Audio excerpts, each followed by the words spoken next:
Welcome to the Laughing Horror News Show, brought to you by the Laughing Horror Podcast. Today is Friday, May 5th, and these are your horror headlines from the past 4 days. Funko has revealed some of their future pop figures for the War of the Planet of the Apes, which will be made available sometime this month. The characters which have been shown thus far are Caesar, who is wielding a shotgun, while the other is Maurice the orangutan, who seems to be writing something on a chalkboard. The film itself is set to be released on July 14th. The other day we were given two 15-second teaser trailers for The Dark Tower, which of course would lead up to the first official trailer the following day. From the two teasers, we had one with the Man in Black, played by Matthew McConaughey, who stated, "The war is over, you know it's coming, the tower will fall," while the other treated as some cool-looking gunplay at the hands of Idris Elba, and stating, "I do not kill with my gun, I kill with my heart." The trailer itself was just as intense, if not more so, but I had seen a lot of people complaining about this as they either didn't see characters that they wanted to see, or that people are upset that the film will mash in too much material from all the various books.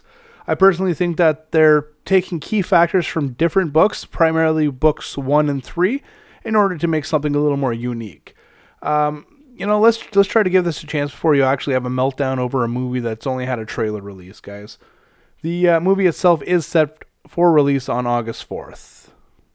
Scream Factory is doing it one more time as they've announced a triple play of John Carpenter movies, which are each getting their own steelbook editions. The movies in questions are They Live, Escape from New York, and The Fog, with the new artwork for all the films having been created by Nathaniel Marsh. As always, if you're interested in pre-ordering any of the aforementioned titles, you can do so by visiting their website at shoutfactory.com.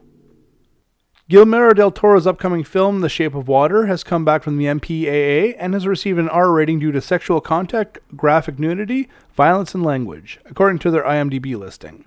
Del Toro is claiming the film is not a horror, but more so a fairy tale, according to a post he put up on his Twitter account.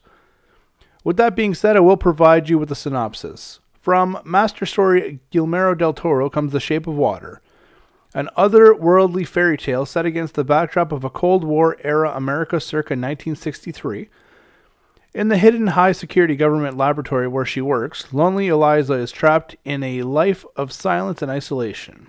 Eliza's life is changed forever when she and co-worker Zelda discover a secret classified experiment. Although he states that it isn't a horror film, I'm very curious about this film and will be able to find out exactly what the film entails come its release on December 8th. More cast news coming out for The Nun. Charlotte Hope, who is best known as her portrayal of Miranda on Game of Thrones, will be joining the cast to play a character named Sister Victoria, while Ingrid Bisu will be joining the cast as a currently unnamed nun. As mentioned previously, the film is currently set for a release on July 13th of next year. Home release information has been revealed for the upcoming CG film Resident Evil Vendetta. You'll be able to check out the film via VOD on June 20th, with the physical copies in 4K, Blu-ray, and DVD formats being made available a month later on July 18th. In some not overly crazy yet still good news, Kong Vs Godzilla, which was officially slated for release on May 29th of 2020, has been officially moved up a week to May 22nd of 2020. Like I stated, it's not crazy news, but it's closer than we had it coming before. And that's all we've got for you today, folks. I thank you for tuning into the show. If you're interested in checking out the podcast or any of our social media pages, you can find all the links provided in the description below. Have a great day, and we shall talk to you next week.